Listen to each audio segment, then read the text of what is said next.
حضرت سعصع بن ناجیہ رضی اللہ تعالیٰ عنہ حضور کے ایک صحابی ہیں۔ دور جاہلیت میں ایک مالدار آدمی تھے اور وزادار آدمی تھے، ڈیرے دار کہتے ہیں آپ اپنے لفظوں میں۔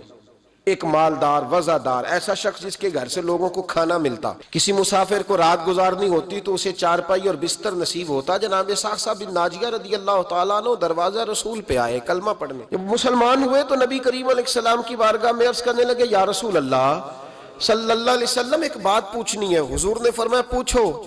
عرض کرنے لگے، یا رسول اللہ دور جاہلیت میں جو ہم نے نیکیاں کی ہیں ان کا بھی اللہ ہمیں اجر عطا کرے گا؟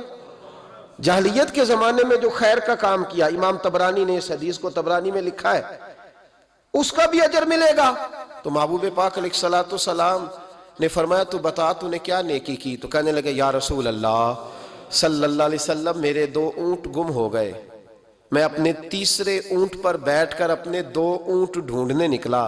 اے میرے قریب محبوب، اے محبوب دو عالم صلی اللہ علیہ وسلم، میں اونٹ ڈھونڈتے ڈھونڈتے جنگل کے اس پار گیا جہاں پرانی آبادی تھی، وہاں میں نے اپنے ان 2 اونٹوں کو پا لیا۔ ایک بوڑھا آدمی جانوروں کی نگرانی پہ بیٹھا تھا، اس کو جا کر کے میں نے کہا 2 اونٹ میرے ہیں۔ وہ کہنے لگا یہ تو چرتے چرتے آ گئے تھے، تمہارے ہیں تو لے جاؤ۔ انہی باتوں میں اس نے پانی بھی منگوا لیا، چند کھجوریں بھی آ گئیں۔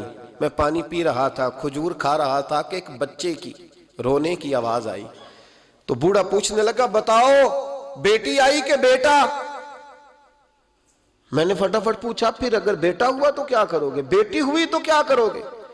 کہنے لگا اگر بیٹا ہوا تو قبیلے کی شان بڑھائے گا، اگر بیٹی ہوئی تو میں ابھی اسے زندہ دفن کرا دوں گا، اس لیے کہ میں اپنی گردن اپنے داماد کے سامنے جھکا نہیں سکتا، میں بیٹی کی پیدائش پر آنے والی مصیبتیں برداشت نہیں کر سکتا، میں ابھی دفن کرا دوں گا۔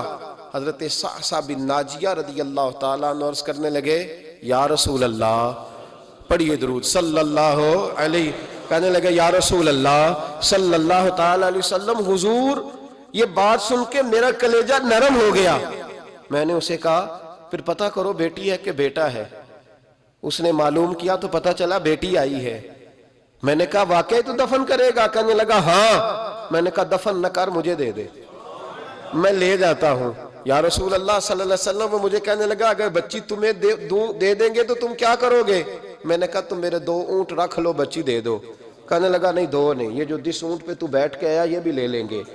جناب سعصع بن ناجیہ عرض کرنے لگے، اے محبوبہ میرے کریم رسول، میں نے نہ اس کو کہا ایک آدمی میرے ساتھ بھیج، مجھے گھر چھوڑ آئے اور اونٹ میں اسے واپس دے دیتا ہوں۔ یا رسول اللہ صلی اللہ علیہ وسلم، میں نے 3 اونٹ دے کے ایک بچی لی۔ حضور اس بچی کو لا کے میں نے اپنی کنیز کو دیا، نوکرانی کو۔ حضور میں روز جاتا، اسے دودھ پلا رہی ہوتی، حضور وہ اسے کھجور نرم کر کے کھلا رہی ہوتی۔ یا رسول اللہ وہ بچی میری داڑھی کے بالوں سے کھیلتی، وہ میرے سینے سے لگتی۔ حضور مجھے نیکی کا چسکا لگ گیا۔ پھر میں ڈھونڈنے لگا کون کون سا قبیلہ بچیاں دفن کرتا ہے۔ یا رسول اللہ میں ڈھونڈنے لگا، حضور میں 3 اونٹ دے کے ایک بچی لایا کرتا۔ یا رسول اللہ میں نے 360 بچیوں کی جان بچائی ہے، اور حضور میری حویلی میں 360 بچیاں پلتی ہیں۔ اے آمنہ کے لال بتا میرا مالک مجھے اس کا اجر دے گا؟ کہتے حضور کا تو رنگ ہی بدل گیا، داڑھی پہ آنسو گرنے لگے، اٹھ کے مجھے سینے سے لگایا، میرا ماتھا چوم کے فرمانے لگے یہ تجھے اجر ہی تو ملا ہے، رب نے تجھے دولت ایمان عطا کر دی ہے۔ یہ اجر ہی تو ملا ہے کہ رب نے تجھے اسلام کی دولت دے دی، یہ اجر ہی تو ملا ہے، یہ ملا ہے اجر۔ اور محبوب فرمانے لگے یہ تیرا دنیا کا اجر ہے، اور تیرے رسول کا وعدہ ہے قیامت کے دن بھی رب کریم تجھے خزانے کھول کے اجر عطا فرمائے۔